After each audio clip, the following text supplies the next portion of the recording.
اللہ تعالیٰ قرآن مجید میں ایک مقام پہ ارشاد فرماتا ہے وما اصابکم من مصیبہ فبما کسبت ایدیکم ویعفو عن کثیر، جو تمہارے اوپر کوئی مصیبت آتی ہے وہ تمہارے ہاتھوں کی کمائی ہے، تمہاری اپنی کرتوتوں کا نتیجہ ہے، اور اللہ تعالیٰ بہت ساری چیزوں سے درگزر فرماتا ہے۔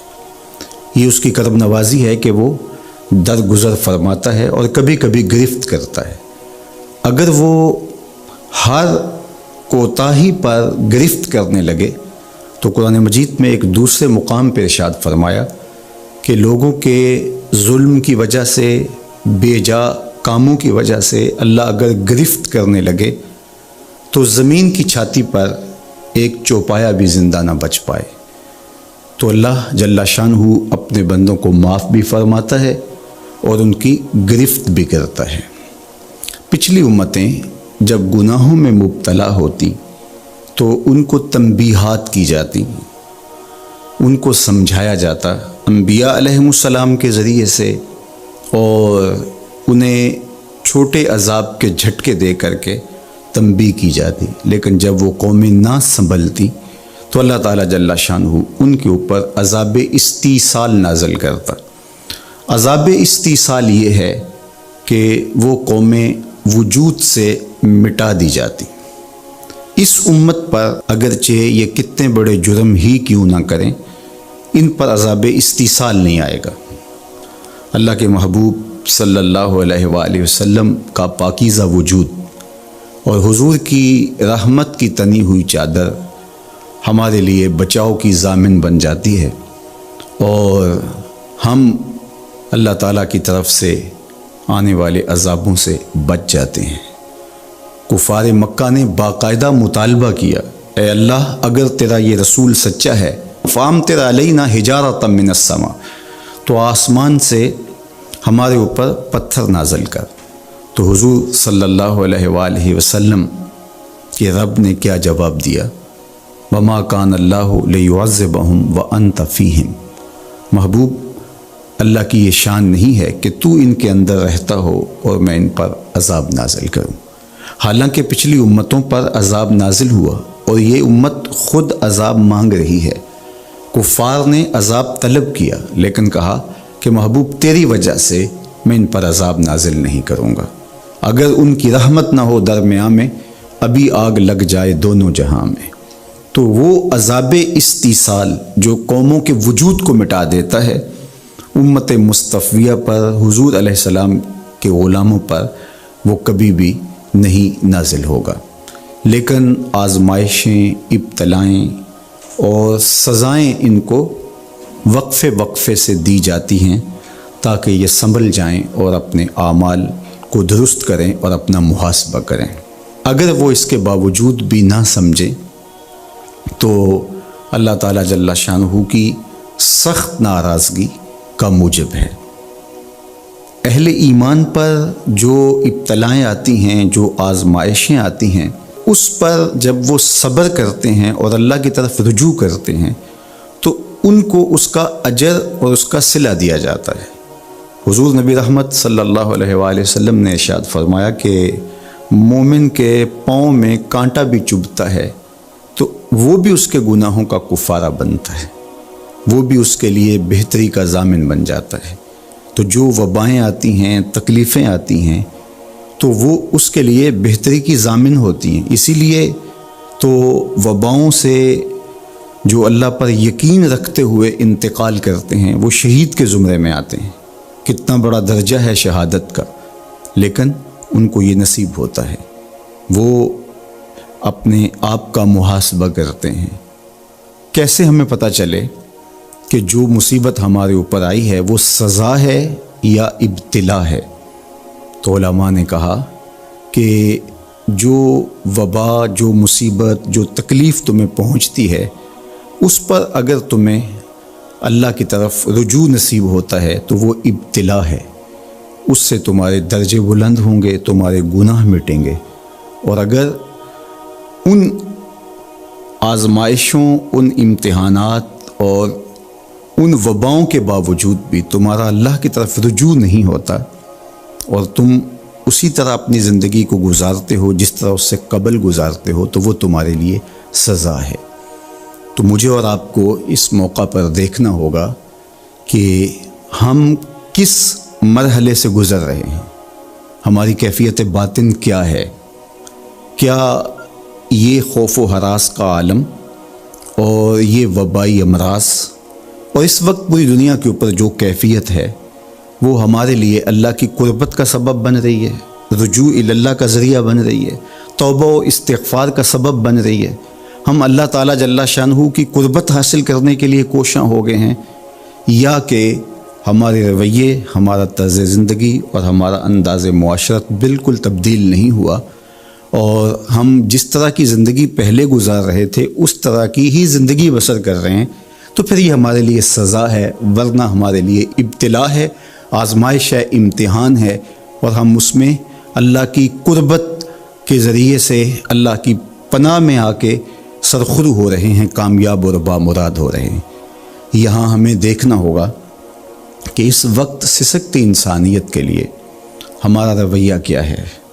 کیا ہم نے اشیاء خورد و نوش سے لے کر کے ضروری ادویات تک اور انسانی ضرورت کے لیے اس وبا سے بچنے کے لیے جو ماسک پہنا جاتا ہے اس کو حصول زر کا ذریعہ بنایا، یا کہ ہم انسانیت کی خدمت کے لیے اس وقت میدان عمل میں موجود ہیں؟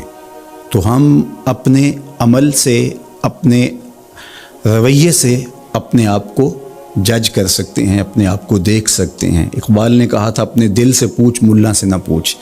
تو ہمیں اپنے اندر سے فتویٰ ملتا ہے ہم کس جگہ پہ کھڑے ہیں، تو ہمیں اس حوالے سے اپنے آپ کو دیکھنا چاہیے۔ اللہ تعالیٰ جل شانہ نے ہمیں اس ابتلا میں، اس آزمائش میں مبتلا کیا ہے، تو اس میں اس کی حکمت بالغہ کیا ہے ہم نہیں جانتے، لیکن ہم اس کی طرف ہی رجوع کر کے، اس کے حضور عجز کر کے، اپنے گناہوں کی معافی مانگتے ہوئے کثرت استغفار کے ذریعے سے اس میں کامیاب اور سرخرو ہونے کی کوشش کریں۔ اللہ جل شانہ کے محبوب علیہ السلام نے ہمیں مشکلات سے صبر کے دامن کو تھام کر گزرنے کی تلقین کی ہے، اور صبر اجر کا ضامن بنتا ہے، اور اگر بے صبری کے ذریعے سے اور واویلے کے ذریعے سے ہم وقت گزارتے ہیں تو تکلیف تو اس سے کم نہیں ہوتی، لیکن اجر برباد کر بیٹھتے ہیں۔ ہمیں ایسی مشکل گھڑیوں میں صدقہ و خیرات کے ذریعے سے اللہ کی قربت اختیار کرنے کا حکم دیا گیا۔ فرمایا گیا داؤ مرداکم بالصدقہ، اپنے مریضوں کا علاج صدقے سے کرو، تمہارے امراض کا علاج صدقے میں چھپا ہوا ہے۔ جب تم صدقہ کرتے ہو تو مشکلیں ٹلتی ہیں، تکلیفیں دور ہوتی ہیں، اور پھر تضرع کے ساتھ، زاری کے ساتھ، دعاؤں کے ساتھ، التجاؤں کے ساتھ اللہ کے حضور پیش ہو جاؤ۔ تم امتحان گاہ میں کھڑے ہو، وَاسْتَقْبِلُوا امواج البلا بالدعاء والتضرع، فرمایا کہ بلاؤں اور آزمائشوں کی موجیں جب تمہاری طرف بڑھ رہی ہوں تو تم تضرع اور زاری کے ساتھ اللہ کی مدد اور اللہ کی پناہ لے لو، اور جب تم اس کی پناہ میں آ جاؤ گے تو پھر تکلیفیں تمہارا کچھ نہیں بگاڑ سکتی، تمہارے درجے بلند ہوں گے، اور تمہاری خطاؤں سے اللہ درگزر فرمائے گا، اور تمہارے لیے راحتوں کے، کرم نوازیوں کے در کشادہ ہوں گے۔ اللہ جل شانہ کی بارگاہ میں ہم دعا بھی کریں، کثرت کے ساتھ استغفار بھی طلب کریں، چونکہ استغفار ہمارے لیے تریاق کا درجہ رکھتا ہے، بالخصوص جب ہم ان حالات میں ہیں۔ حضرت سیدنا عمر رضی اللہ تعالی عنہ فرماتے ہیں لو نزلت صاعقۃ من السماء ما اصابت مستغفرا، آسمان سے کڑکتی ہوئی بجلیاں بھی نازل ہوں تو جو استغفار کر رہا ہوگا وہ ان سے محفوظ رہے گا۔ تو استغفار کرنے والا اللہ جل شانہ کی پناہ میں آ جاتا ہے، اس کی حفاظت کے حصار میں آ جاتا ہے۔ حضرت امام شافعی علیہ رحمہ فرماتے ہیں کہ میری زندگی کا نچوڑ، میں نے جو دین پڑھا ہے، دین سمجھا ہے، تو اس کا خلاصہ یہ ہے کہ ما رأیت انفع للوباء من التسبیح، وباؤں اور ابتلاؤں کے اندر تسبیح سے بہتر میں نے کوئی وظیفہ نہیں پایا ہے۔ تو جب آپ اللہ کی تسبیح بولتے ہیں، اس کی پاکی بولتے ہیں، تو آپ اللہ کی رحمتوں کے حصار میں آ جاتے ہیں، اس کی پناہ میں آ جاتے ہیں۔ تو اللہ تعالیٰ جل شانہ آپ سے مصیبتوں کو اٹھا لیتا ہے، تکلیفوں کو اٹھا لیتا ہے۔ تو استغفار طلب کیجئے، اللہ کی تسبیح بولیے اور قرآن مجید کی کثرت کے ساتھ تلاوت کیجئے۔ آج جب کہ فرصت کے لمحے ہمارے ہاتھ آ ہی گئے ہیں اور ہم کسی وجہ سے گھروں میں بیٹھ ہی گئے ہیں، تو اس موقع پر ہمیں کتاب اللہ کے ساتھ جڑنا چاہیے۔ کتاب اللہ کے ساتھ ہمارا تعلق جتنا مضبوط ہوگا، اللہ پر یقین اتنا ہی پختہ سے پختہ تر ہوتا چلا جائے گا۔ لیکن آج اگر سویر سے لے کر شام تک اور شام سے لے کر سویر تک ہم اپنا وقت یوں ہی برباد کر رہے ہوں اور ہمیں قرآن مجید کھول کر کے پڑھنے کی توفیق بھی میسر نہ آئے، تو پھر اس کا مطلب یہ ہے کہ ہم اس سزا کو کاٹ رہے ہیں، اس ابتلا سے اللہ کی قربت حاصل نہیں کر رہے۔ تو قرآن مجید کی تلاوت ہمیں اللہ کی قربت دیتی ہے، بلکہ ایک روایت میں آیا کہ جو شخص قرآن مجید کی تلاوت میں مشغول رہا اور اس مشغولیت کی وجہ سے اس کو دعا مانگنے کا موقع بھی نہ مل سکا، اللہ اس کو دعائیں مانگنے والوں سے زیادہ عطا فرمائے گا، چونکہ وہ اللہ کے کلام کے اندر مصروف ہو گیا۔ تو آج کل فرصت کے لمحات میں ہمیں اپنے بچوں کو بٹھا کر کے بھی ترغیب دینی چاہیے کہ وہ قرآن مجید کی تلاوت کریں، اور خود بھی قرآن مجید کی تلاوت اپنے معمولات میں شامل کرنی چاہیے۔ اور جتنے بھی یہ دن ہمیں میسر ہیں، اپنی روٹین اس حساب سے ہم بنا سکتے ہیں کہ قرآن مجید کے ساتھ ہم جڑ جائیں، اور اس کو اگر مفاہیم و مطالب کے ساتھ پڑھنے کا مزاج ہو اور روزانہ 1 پارہ یا 2 پارہ اس کے مفاہیم کے ساتھ، اس کے مطالب کے ساتھ اگر پڑھنا نصیب ہو جائے، تو پھر قرآن مجید کے پیغام کو سمجھنے کا ہمیں موقع مل جائے گا۔ چونکہ یہ کتاب ہمارے آقا و مولا حضور ختم المرتبت صلی اللہ علیہ وآلہ وسلم کی وساطت سے ہمارے نام ہمارے رب کا پیغام ہے، سندیسہ ہے ہمارے رب کا۔ ہمارے رب نے ہمیں کیا کہا ہے ہمیں سمجھنا چاہیے۔ دنیا کے کسی ایسے ملک سے میرے اور آپ کے نام کوئی خط ہو اور اس زبان میں ہو جو زبان میں نہیں جانتا، تو اتنی دیر تک میں چین سے نہیں بیٹھتا، آپ چین سے نہیں بیٹھتے جب تک اس کے مندرجات معلوم نہیں کر لیتے، اس میں خوشی کی خبر ہے یا کوئی غم کا قصہ ہے، یہ خط میرے نام کیا پیغام لے کر آیا ہے۔ تو صاحب یہ قرآن حضور کی معرفت ہمارے نام ہمارے رب کا خط ہے، تو ہمیں دیکھنا ہوگا کہ اس کتاب نے ہمیں کیا پیغام دیا ہے، اس کتاب کا حکم نامہ ہمارے نام کیا ہے، اور پھر ہم اس کتاب کو اپنی زندگی میں اتار کر کے اپنے شب و روز کے اندر شامل کر کے اس کی تعلیمات کو ایک پاکیزہ اور ستھرے مسلمان بن کے ابھر سکتے ہیں۔ تو اس موقع سے بھرپور فائدہ ہمیں حاصل کرنا چاہیے، اس کی تلاوت بھی کریں۔ خالی تلاوت بھی قرآن مجید کی تمہیں محرومیوں سے نکالے گی۔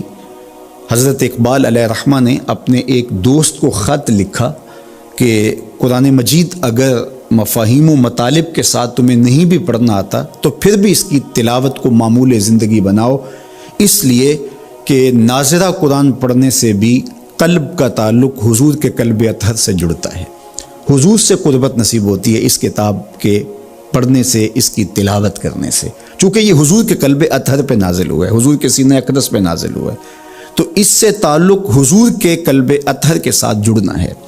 اور ہمیں فرمایا گیا کہ راتوں کی تنہائیوں میں اٹھ کے قرآن پڑھا کرو اور قرآن پڑھتے ہوئے رویا کرو، اور یہ بھی فرمایا گیا فَإِن لَّمْ تَبْكُوا فَتَبَاكُوا، اور اگر رونا نہ آئے تو رونے کی کوشش کیا کرو، تکلف کے ساتھ اپنے اوپر وہ کیفیت طاری کرو کہ تمہاری آنکھیں آنسوؤں کا خراج دیں اس قرآن کو پڑھتے ہوئے۔ کیا یہ تصور تھوڑا ہے کہ جب تم قرآن پڑھ رہے ہو تو اس خیال میں ہو کہ میں اپنے رب کا کلام پڑھ رہا ہوں؟ فرمایا تمہارا رب سے ہم کلام ہونے کو جی چاہے تو قرآن کھول کے بیٹھ جاؤ، یہ رب سے ہم کلام ہونا ہے۔ حضرت داتا گنج بخش علی حجویری علیہ الرحمہ سے ایک مرید نے کہا حضرت اگر رونے کی کوشش کریں تو پھر بھی رونا نہ آئے تو فرمایا پھر اپنے مقدر پہ رویا کرو، تم اتنے سنگ دل ہو گئے ہو کہ تم رونا بھی چاہتے ہو لیکن تمہاری آنکھیں آنسوں کا خراج نہیں دیتی۔ تو اس کتاب کے ساتھ جڑ کے، اس کتاب کے ساتھ وابستہ ہو کے، اس کے ساتھ تعلق خاطر قائم کر کے اپنی زندگی کو سنوارا جا سکتا ہے۔ یہ کتاب زندگی ہے، یہ نسخہ حیات ہے، نسخہ کیمیا ہے۔ فاش می گوئم آنکھ در دل مزمرست، این کتاب نیز چیز دیگرست۔ اقبال نے کہا اگر میں کھل کے بتا دوں جو میرے سینے میں پوشیدہ ہے، یہ کتاب نہیں، یہ کوئی اور ہی چیز ہے۔ یہ زندگی بخش ہے، یہ حیات آفری ہے، اس کا ایک ایک لفظ نور دیتا ہے، اس کا ایک ایک حرف اجالے بانٹتا ہے۔ بلکہ وہ لوگ جو اس کتاب سے زندگی حاصل نہیں کرتے اور اس کتاب کے ہوتے ہوئے بھی محرومیوں کا شکار ہے، تو بڑی خوبصورتی کے ساتھ اقبال نے تنقید کی اور سوئے ہوئے ضمیر جگانے کی کوشش کی۔ ببند صوفی و ملا اسیری حیات از حکمت قرآن گیری، با آیاتش ترا کار جزی نیست، کیا یاسین او آساں بمیری۔ اقبال کہتے ہیں تو جاہل صوفی اور کاہل ملا کے ایسے پھندے میں پھنسا کہ تو نے قرآن سے زندگی تلاش نہیں کی۔ قرآن کی آیتوں سے تجھے صرف اتنا سروکار ہے، جب تیرے بوڑھے کی روح اٹک گئی تو سورہ یاسین لے کے بیٹھ گیا کہ میں اس کی تلاوت کروں اور اس کی روح آسانی سے نکل جائے۔ اقبال کہتے ہیں اس میں کوئی شک نہیں ہے، مرنے والے کو اس کا فائدہ ہوتا ہے، لیکن مجھے افسوس اس بات کا ہے کہ اس قرآن سے بھی تو نے مرنا ہی سیکھا، کاش اس قرآن سے جینا سیکھ لیا ہوتا۔ یہ تجھے زندگی کے قرینے سکھاتا، تجھے اسلوب حیات بتاتا، تجھے جینے کا طریقہ بتاتا، تجھے محمد عربی کی دہلیز پہ لے جاتا، تمہیں خدا کی قربت دیتا، خشیت الہی کے اجالے دیتا۔ یہ کتاب زندگی بخش اور حیات آفری تھی، تو نے کیوں اس کتاب کے ہوتے ہوئے اپنے آپ کو محرومیوں کے سپرد کر دیا؟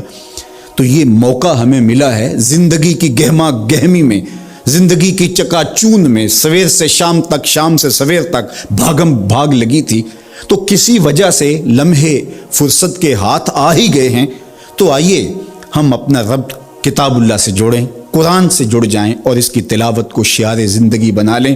گھر تو می خواہی مسلمہ زیستن، نیست ممکن جز بقرآن زیستن۔ اگر تو مومن بن کے، مسلمان بن کے جینا چاہتا ہے تو قرآن کے بغیر تیرا ایک لمحہ بھی نہیں بیت سکتا۔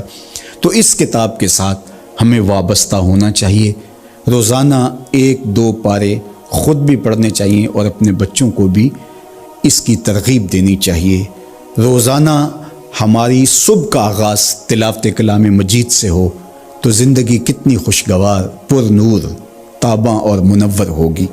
تو اس موقع پر میں مشورہ دوں گا اپنے جملہ ناظرین سے، سامعین سے، کہ وہ کتاب اللہ کے ساتھ جڑ جائیں اور یہ کتاب دیکھنا کہ کیسے موتی اچھال کے تمہاری گود میں ڈالتی ہے۔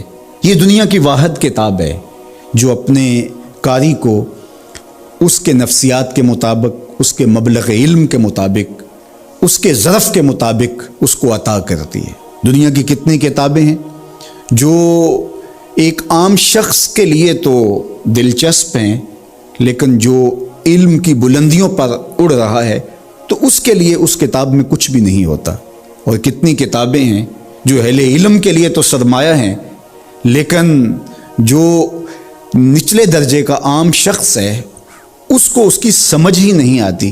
لیکن قرآن ایک ایسی کتاب ہے، اس کو جس طبقہ زندگی سے تعلق رکھنے والا پڑھے، چاہے وہ ایک عام شخص ہو اور چاہے وہ بہت بڑا مدقق ہو، جو بھی پڑھے قرآن اس کو اس کے ظرف کے مطابق فیض دیتا ہے۔ ہم ہوئے، تم ہوئے کہ میر ہوئے، اس کی زلفوں کے سب ہی اسیر ہوئے۔ یہ اس کتاب کا اعجاز ہے، اس کتاب کا کمال ہے، اور یہ اپنے پڑھنے والوں کے لیے آسان ہے، رشد و ہدایت کی ضامن ہے اور اللہ کی قربت کا ذریعہ ہے، ہمیں زندگی گزارنے کا اسلوب دیتی ہے اور حیات آفرین کتاب ہے۔ تو اس کے ساتھ ہمیں جڑنا چاہیے اور اس موقع سے ہمیں بھرپور فائدہ حاصل کرنا چاہیے۔ ایک بات میں یہ بھی عرض کرنا چاہوں گا کہ اس موقع پر خاص طور پہ ہمیں تھوڑا سا اپنا محاسبہ کرنے کے لیے بھی وقت مل گیا ہے۔ بھاگ دوڑ کے اندر سویر سے شام تک ہمیں اپنے آپ پر غور کرنے کا موقع نہیں ملا اور مقصد حیات کو سمجھنے کی فرصت نہیں ملی۔ ہم کیوں آئے تھے دنیا پر؟ مقصد زندگی کیا تھا؟ کیا رزق کمانا ہی مقصود حیات تھا؟ چلو حلال ہی صحیح، یہ تو کام چیونٹی بھی کرتی ہے، صبح اپنی بل سے نکلتی ہے کسی کو ضرر نہیں دیتی، تکلیف نہیں پہنچاتی، حلال رزق جمع کرتی ہے اور شام تک وہ اس کام میں لگی رہتی ہے۔ موسم برسات کے لیے بھی جمع کرتی ہے، اپنے بچوں کے لیے بھی ضرورت پوری کرتی ہے، کسی کو تکلیف بھی نہیں پہنچاتی۔ اگر یہی وظیفہ حضرت انسان کا ہے تو پھر انسان میں اور حیوانات میں، بہائم، وحوش، طیور میں فرق کیا ہوا؟ یہ اشرف المخلوقات پھر کس بات پہ ہوا؟ تو کیا یہ انسان کے لیے باعث شرف ہے؟ نہیں، انسان کے لیے شرف کا سبب کوئی اور ہے۔ اس نے اپنے مقصد کو سمجھنا تھا، آنے کے مقصود کو جاننا تھا، اور جو اپنے مقصود زندگی کو ہی نہیں سمجھ پایا تو قرآن نے ایک مقام پہ ارشاد فرمایا، من کان فی ہذہ اعمی فہو فی الآخرۃ اعمی، جو اس دنیا میں اندھا رہا کل قیامت کے دن بھی نابینا اٹھایا جائے گا۔ اس سے ان آنکھوں کی بے نوری مراد نہیں ہے، وہ تو حدیث پاک میں آتا ہے جو آنکھوں سے آزمایا گیا، ان دو محبوب چیزوں سے آزمایا گیا، تو اس کو اللہ تعالیٰ اس کے بدلے میں قیامت کے دن اجر دے گا، صلہ دے گا۔ دنیا کے اوپر اگر کسی کو بینائی نہیں دی گئی تو کتنی بڑی آزمائش ہے۔ جہاں اندھیرا ہے، کائنات کی رنگینیاں، خوبصورتیاں، کائنات کا جمال، یہ کیا کچھ ہے کائنات کے اندر، لیکن وہ کچھ نہیں دیکھ پایا۔ اب وہ ایک عجیب اذیت سے تو گزرتا ہے لمحہ لمحہ، تو اس کا صلہ اس کو اس کے بدلے میں آخرت میں دیا جائے گا۔ تو یہ نہیں کہ دنیا کے اوپر نابینا تھا کوئی، ان ظاہری آنکھوں میں روشنی نہیں تھی تو قیامت کے دن بھی نابینا اٹھایا جائے، اس کا کیا قصور؟ اس سے مراد دل کا نابینا ہونا ہے، جو اس دنیا میں اندھا رہا، جس کے دل نے اللہ کی معرفت کا نور نہ پایا، جو مقصد زندگی نہ سمجھ پایا، جو مقصد زیست نہ سمجھ پایا، میں دنیا پہ آیا کیوں تھا۔ وہ کیا خوب کہا تھا اکبر الہآبادی نے، کیا بتائیں احباب کیا کار نمایاں کر گئے، بی اے کیا، نوکر ہوئے، پینشن ملی اور مر گئے۔ زندگی کا یہ مقصد تو نہیں ہے۔ تو زندگی کسی کام کے لیے ہم اللہ کی معرفت حاصل کریں، اپنی زندگی کے مقصود اور مدعا کو سمجھیں کہ ہم کیوں تخلیق کیے گئے اور ہمیں فہم و فراست اور عقل و خرد سے کیوں نوازا گیا۔ تو وہ مقصد اگر ہم نے نہیں پایا تو اس موقع پہ ہمیں اپنا محاسبہ کر کے غور کرنا ہوگا اور اپنی زندگی کی راہوں کو درست کرنا ہوگا۔ اللہ کے حضور رجوع کریں، سچی توبہ کریں۔ آج یہ تھوڑے سے حالات دگرگوں ہوئے اور موت آنکھوں کے سامنے رقص کرتی ہوئی نظر آئی۔ ابھی تو ہم نے سوشل میڈیا پہ مختلف لوگوں کی موت کے رقص کو دیکھا، ہم نے الیکٹرانک میڈیا کے اوپر مختلف ممالک کی خبریں دیکھیں اور دل لرزنے لگے۔ اور جب اپنی آنکھوں کے سامنے ان لوگوں نے یہ مناظر دیکھے ہوں گے تو کیا عالم ان کا ہوگا اور کیا کیفیت ان پر بیتی ہوگی، اور کس کرب سے، کس اذیت سے وہ گزرے ہوں گے۔ اور ہزاروں انسانوں میں سے کوئی ایک شخص آغوش موت میں اترا اور اس کی سسکیاں اور آخری لمحے اس کی تڑپ اور اس کی بے چینیاں اور اس کے خاندان کی محرومیاں اور ان کی آنکھوں سے برستے ہوئے آنسو دل لرزا دیتے ہیں۔ تو ذرا دو لمحوں کے لیے تصور کر لیجئے کہ اربوں انسان ہیں، تو چند ہزار لوگ آغوش موت میں اترے تو ہمارا وجود لرزنے لگا، تو وہ لمحہ کتنا دردناک ہوگا جب یہ زمین بھی لپیٹی جا رہی ہوگی، جب آسمان بھی لپیٹا جا رہا ہوگا اور ہر ذی روح اس دنیا سے رخصت ہو رہا ہوگا، اور خوف قیامت اور قیامت کا وہ زلزلہ، وہ جھٹکا، اپنے اطراف میں دائیں بائیں آگے پیچھے لاشیں گرتی نظر آئیں گی، اور پھر جسموں کے پرزے اڑتے ہوئے دکھائی دیں گے۔ اذا زلزلت الارض زلزالها واخرجت الارض اثقالها وقال الانسان ما لها یومئذ تحدث اخبارها۔ وہ داروگیر کے لمحے، وہ ایک خوفناک چنگھاڑ اور چیخ، وہ اتنا دردناک لمحہ ہوگا کہ ہول قیامت سے پیدا ہوتے ہوئے بچے کے بال سفید ہو جائیں گے۔ وہ اتنا دردناک لمحہ ہوگا۔ تو وہ لمحہ بھی آنے والا ہے اور ہم سب لوگ آغوش موت میں اترنے والے ہیں۔ اگر اس وبا سے میں اور آپ بچ کے نکل بھی جاتے ہیں تو کیا موت سے ہم بچ پائیں گے؟ تو یہ ہمارے لیے ایک جھنجھوڑنے کا لمحہ ہے، ہمیں تنبیہ کی جا رہی ہے، یہ تازیانہ عبرت ہے ہمارے لیے، اور ہم اپنی آخرت کی بہتری کے لیے کوشش کر لیں اور دیکھیں کہ یہ لمحات زندگی کے اور یہ گھڑیاں جو آج ہمیں میسر ہیں، ایک وقت آئے گا یہ بھی میسر نہیں ہوں گی، اور اگر آج ہم نے عبرت حاصل نہ کی تو پھر سوائے ہاتھ ملنے کے کچھ نہیں ہوگا۔ وہ ایک فقیر تھا، بازار سے گزر رہا تھا تو لوگوں کو دنیا میں کھوئے ہوئے دیکھا تو دل میں رحم جاگا، تو ان کو سمجھایا کہ یہ سب کچھ دنیا ہی نہیں ہے، اس دنیا کے بعد بھی کوئی جہاں ہے، تم نے کسی کے حضور پیش ہونا ہے اور اپنے اعمال کی جواب دہی تمہارے کندھوں پہ ہے، تو آؤ اپنی آخرت کو یاد کرو اور اپنے رب سے تعلق جوڑ لو۔ لوگوں نے کہا جا بابا کام کر، تجھے کیا پتہ کہ دنیا کی لذتیں کیا ہیں اور ہم کس کام کاج میں لگے ہیں، جا اپنا کام کر۔ وہ شخص دل برداشتہ ہو گیا، وہاں کھڑا ہو کے آنسو بہانے لگا۔ کوئی شخص گزرتا ہوا رکا تو اس نے ایک شخص کو روتے ہوئے دیکھا تو رک کے کہنے لگا کہ کسی نے تجھے تنگ کیا ہے، کسی نے تیرے اوپر کوئی زیادتی کی ہے، تم کیوں رو رہے؟ اس نے کہا کسی نے کوئی زیادتی نہیں کی، بس ان کے رویے نے رلا دیا۔ کہا کیا ہوا؟ کہا گزر رہا تھا، ان کو دنیا میں کھوئے ہوئے دیکھا، دل میں خیال جاگا کہ ان بندوں کی اور رب کی صلح نہ کروا دوں۔ تو کہا پھر کیا بنا؟ کہا وہ تو مان گیا تھا، یہی نہیں مانے۔ وہ تو کہتا تھا لے آ میری دہلیز پہ، میں سارے گناہ معاف کر دوں گا۔ التائب من الذنب کمن لا ذنب لہ، گناہ سے توبہ کرنے والا ایسا ہو جاتا ہے جس طرح اس نے گناہ کیا ہوا ہی نہیں۔ نامہ اعمال سے بھی گناہ مٹا دیے جاتے ہیں، فرشتوں کی یادداشتوں سے بھی محو کر دیے جاتے ہیں، اور گناہ جس جگہ پہ کیے زمین گواہ ہوتی ہے، ہاتھ پاؤں گواہ ہوتے ہیں، سب جگہوں سے محو کر دیے جاتے ہیں۔ اور گناہ سے توبہ کرنے والا ایسے ہوتا ہے جیسے اس نے ابھی ماں کے پیٹ سے جنم لیا ہو۔ تو کہا وہ تو کریم ہے، سورج ابھی مغرب سے طلوع نہیں ہوا، رحمت کا در کشادہ ہے، توبہ کا دروازہ بند نہیں ہوا، تو میرا خیال تھا ان بندوں کی اور رب کی صلح کروا دوں۔ تو وہ تو مانتا تھا، ہم تو مائل بکرم ہیں، کوئی سائل ہی نہیں، لیکن ان سے بات کی تو یہ نہیں مانے۔ خیر وقت گزر گیا، وہی شخص دو ایک دن کے بعد قبرستان کے قریب سے گزرا تو وہی فرد وہاں روتا ہوا پایا گیا۔ تو اس نے پھر اپنی گاڑی، اپنی سواری روکی اور کہا بابا عجیب شخص ہے، بازاروں میں بھی روتا ہے، قبرستانوں میں بھی روتا ہے، آج کیا مسئلہ تجھے ہوا؟ کہا مسئلہ وہی میرا کل پرسوں والا ہے۔ کہا کیا ماجرا ہوا؟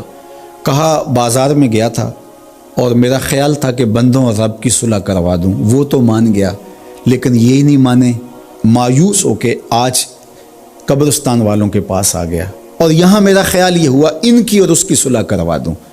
تو بڑی دلچسپی سے پوچھا کہ آج کیا بنا؟ کہا آج یہ مان گئے ہیں، وہ نہیں مانتا۔ تو قبل اس سے کہ ہم مانیں، یا لیتنی قدمت لحیاتی، ہائے میں نے یہ زندگی آخرت کے لیے آگے بھیج دی ہوتی، لیکن وقت بیت چکا ہو۔ تو آج وقت ہے، وقت پر کافی ہے ایک قطرہ بھی آب خوش ہنگام کا، جل گیا جب کھیت برسا می تو پھر کس کام کا۔ میں نے تو کتب میں پڑھا ہے کل قیامت کے دن نیکوکار بھی پچھتائیں گے، بدکار بھی پچھتائیں گے۔ بدکاروں کا پچھتانا تو سمجھ میں آتا ہے، نیکوکار کیوں پچھتائیں گے؟ جب وہ اپنے اچھے اعمال کی جزا دیکھیں گے تو وہ پچھتائیں گے، جو چند لمحے ضائع کر دیے وہ بھی کیوں ضائع کر دیے، وہ بھی یاد الہی میں بسر کیے ہوتے۔ اور جنہوں نے اپنی زندگی گناہوں میں گزار دی، خواہشات نفس میں گزار دی، آرزوؤں اور تمناؤں میں بسر کر دی، دو دنی چار کے چکر میں پڑے رہے، دولت کے انبار لگ گئے، پھر بھی نفس رجا نہیں ہے، اندر کی خواہشات تشنا کی تشنا ہی رہیں، پھر بھی سیرابی نہیں ہوئی۔ کوزائے چشم حریصاں پر نشد، تا صدف کانے نشد پر در نشد۔ رومی علیہ رحمہ فرماتے ہیں حریص کی آنکھ کا پیالہ نہیں بھرتا۔ کہا کہ جب تک صدف قانے نہیں ہوتا اس میں موتی نہیں آتے، اور سادی شیرازی بولتے ہیں کہ پیٹ بھر جاتا ہے آنکھ نہیں بھرتی۔ تو ساری زندگی حال من مزید کے نعرے لگاتے رہے، جتنا بھی میسر ہوا پھر آگے بڑھتے رہے، آگے بڑھتے رہے، کسی جگہ پہ بھی فل سٹاپ نہ آیا، اور زندگی یوں گزرتی رہی، بسر ہوتی رہی، اور اپنی زندگی برباد کر دی، حتیٰ زرتم المقابر، یہاں تک کہ قبروں میں جا پہنچے۔ تو آج اپنی آنکھوں کے سامنے موت کا رقص دیکھ رہے ہیں، اور ہم پوری کائنات کے اندر دیکھ رہے ہیں کہ جو وسائل سے مالا مال تھے، جنہوں نے دنیا کو تسخیر کرنے کا دعویٰ کیا تھا، جن کا خیال یہ تھا کہ ہم ہر طرح کے حالات سے نپٹنے کی صلاحیت رکھتے ہیں، ہمارے پاس تمام وسائل میسر ہیں، لیکن آج کس طرح بے بسی کی تصویر نظر آتی ہیں۔ ایک چھوٹا سا وائرس ہے جو خوردبین سے دیکھا جاتا ہے، اور اس نے انسان کو بے بس کر دیا۔ تو انسان کو سمجھنا چاہیے کہ اللہ کی طاقت کتنی ہے۔ ایک تو قیامت کے دن جب لوگ آغوش موت میں ہوں گے اور بڑے بڑے متکبرین، سرکش، متمردین، بادشاہ، شہنشاہ، کج کلا آغوش موت میں ہوں گے، تو اللہ تعالیٰ فرمائے گا آج کس کی بادشاہی ہے؟ تو کوئی نہیں بول سکے گا۔ اللہ فرمائے گا انا المالک، میں بادشاہ ہوں۔ فرمائے گا این المتکبرون، تکبر کرنے والے کہاں ہیں؟ تو کہاں ہوں گے تکبر کرنے والے؟ کوئی سر اٹھانے کے قابل نہیں ہوگا۔ اللہ فرمائے گا میں ہوں متکبر، کبریائی مجھی کو زیبا ہے۔ تو یہ کل جو ماننا ہے تو اچھا نہیں کہ آج ہی مان لیں اور اپنی زندگی کو اس کی راہوں پہ لگا لیں۔ تو یہ مختصر زندگی اللہ کی امانت ہے۔ اللہ جل شانہ ہمیں اس زندگی کو اس کے راستے میں لگانے کی توفیق دے۔ یہ آزمائش کی گھڑیاں، یہ سزا کے جھٹکے، یہ عبرت کے تازیانے، یہ ہمارے سمجھانے کے لیے ہوتے ہیں۔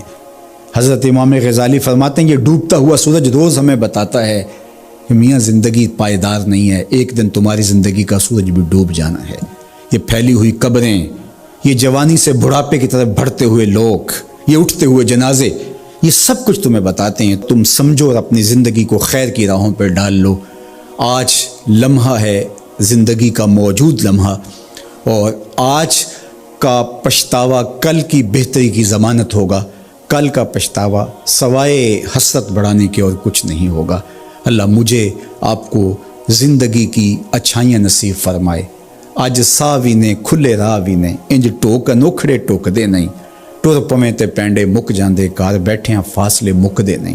تو آج ایک ایک قدم بھی چلیں گے تو منزل تک پہنچ جائیں گے، لیکن کل یہ قدم شل ہو جائیں گے، یہ زبان بولنے سے بند ہو جائے گی۔ یہ دارالعمل ہے، وہ دارالجزا ہے، پھر دارالجزا میں عمل نہیں ہوگا، پھر پچھتاوا، پھر ڈاڈا پچھتاوا، سخت پچھتاوا، حسرت پہ حسرت، دکھ، اذیت۔ ہائے کوئی چیخ چیخ کے کہتا تھا میں اس کی بات مان لیتا، میرے گھر میں قرآن پڑھا تھا میں کھول کے دیکھ لیتا، میں مصلحین کی بات سن لیتا، میں اٹھتے ہوئے جنازوں سے کچھ سمجھ لیتا، میں قبرستانوں میں جاتا، ٹوٹی شکستہ قبریں مجھے کوئی کہانی سنا رہی تھی جن کا طوطی بولتا تھا، پھر ان کی قبروں پہ خاک بھی اڑتی میں نے دیکھی، لیکن میں نے کسی سے عبرت حاصل نہ کی۔ میں نے سمجھا کہ یہ جوانی ہمیشہ رہے گی، یہ زندگی ہمیشہ رہے گی، لیکن سارا خواب تھا ٹوٹ کے بکھر گیا۔ تو آج پچھتاوا ہے، تو کل جو پچھتانا ہے تو آج ہی پچھتا لیں اور اپنی زندگی کو اللہ اس کے رسول کی راہوں پہ لے آئیں۔ اللہ مجھے آپ کو اپنی راہوں کا مسافر رکھے اور زندگی کو حضور علیہ الصلوۃ والسلام کی اطاعت کے فرما برداری کے دائرے میں لے آئیں۔ وآخر دعوانا ان الحمد للہ رب العالمین، الحمد للہ رب العالمین، والصلاۃ والسلام علی اشرف الانبیاء والمرسلین۔ اللہ اٹھے ہوئے ہاتھ، پھیلی ہوئی جھولیاں اپنی رحمتوں سے بھر دے، بخت کی بہاریں نصیب فرما دے، مقدر کی خزائیں رخصت کر دے۔ جئیں تو تیرے لیے، مریں تو تیرے دین کے لیے، زندگی کی آخری ہچکی تک تیرے رسول کے وفادار رہیں۔ ہر علت، ہر قلت، ہر ذلت سے رہائی عطا کر دے، اپنے محبوب کے در کی گدائی عطا کر دے۔ نفس و شیطان کے مکر و فریب سے، دجل و تلبیسات سے ہماری حفاظت فرما۔ اے اللہ ان وباؤں سے نجات عطا کر دے۔ اے اللہ تیری مخلوق تڑپ رہی ہے، سسک رہی ہے، میرے مالک اپنی مخلوق پہ رحم فرما اور اپنا خاص کرم فضل ان پہ نازل کر دے۔ اے اللہ اس وبائی مرض سے نجات عطا کر دے، اپنا خاص کرم فضل اللہ امت مسلمہ کا مقسوم کر دے۔ اللہ میرے وطن کی خیر فرما، میرے ملک کو امن کے اجالے عطا کر دے۔ اللہ میرے ملک کی معیشت کو جمال عطا کر دے، خیر، خیریت، برکت، رحمت اور راحت ہمارا مقدور کر دے۔ اٹھے ہوئے ہاتھ خالی نہ موڑنا، پھیلی ہوئی جھولیاں اپنی رحمتوں سے بھر دے۔ ساری زندگی اپنی چوکھٹ کا فقیر رکھنا، اپنی دہلیز کا نوکر رکھنا، کبھی کسی کا محتاج نہ کرنا، ہمیشہ اپنی چوکھٹ کا فقیر رکھنا۔ اللہ ہم تیرے عاجز، ناتواں، کمزور بندے تیری دہلیز پہ ہاتھ پھیلائے، جھولیاں پھیلائے تیری رحمت کی بھیک مانگ رہے ہیں۔ میرے مالک اپنے کرم سے ہماری جھولیاں اپنی رحمتوں سے بھر دے۔ اس وبائی مرض سے اہل وطن کو، پورے عالم کو نجات عطا کر دے۔ اے اللہ اس مرض کو دور کر دے، اس کو ہواؤں میں اڑا دے، دنیا کے افق سے اس کو غائب کر دے۔ اللہ جو موجود ہے اس کے لیے اپنے کرم سے دوائیں نصیب فرما۔ اے اللہ اپنا خاص کرم فضل اس وطن پاکستان کے شامل حال فرما، جو مسیحا قوم کے اس وقت اس بیماری کے ساتھ نبرد آزما ہیں اور مشکل حالات کے اندر مریضوں کی دیکھ بھال کر رہے ہیں۔ اللہ ان ڈاکٹرز کو حفاظتوں کے حصار میں رکھنا، ہماری پاک فوج ہماری پولیس اور ہمارے ادارے جس طرح اس مشکل گھڑی میں قوم کے ساتھ آ کھڑے ہوئے، اپنی جانوں کو ہتھیلیوں پہ رکھ کے، اے اللہ ان کی حفاظت فرما، ان کے اہل و عیال کی حفاظت فرما، ان کے بچوں کی حفاظت فرما، ان کی نسلوں کو خوشبودار رکھنا اور اپنی پناہوں کا حصار عطا کرنا۔ اللہ میرے وطن میں نظام رسول کی بہاریں پیدا کر دینا، اللہ خیر اور بھلائی مقسوم کر دینا۔ اے اللہ سسکتی انسانیت کا یہ درد دیکھ کر کے دنیا کے جو کارپرداز ہیں ان کو یہ سوچنے کی توفیق دے کہ کشمیر میں، القدس میں اور دیگر بلاد اسلامیہ کے اندر سسکتی انسانیت کیسے وقت کاٹتی ہے، اور دنیا کے اوپر امن کے لیے پائیدار کوششیں کرنے کی توفیق عطا فرما۔ اللہ ہمارے اٹھے ہوئے ہاتھ خالی نہ موڑنا، جملہ ناظرین کی جتنی دعائیں ہیں اللہ اپنے کرم سے مستجاب فرمانا، بے اولادوں کی جھولیاں اولاد سے بھر دینا، دکھیوں کے دکھ دور فرمانا، پریشان حالوں کی پریشانیاں دور فرمانا، بیماروں کو شفا عطا کر دینا، بے اولادوں کی گودیاں اولاد سے ہری کر دینا، انہیں اولاد نرینہ بھی بخشنا، اولاد مادینہ بھی بخشنا، اور ان پر اپنی خاص رحمات کا نزول کر دے۔ وصلی اللہ تعالی علی النبی الامین وعلی آلہ واصحابہ اجمعین۔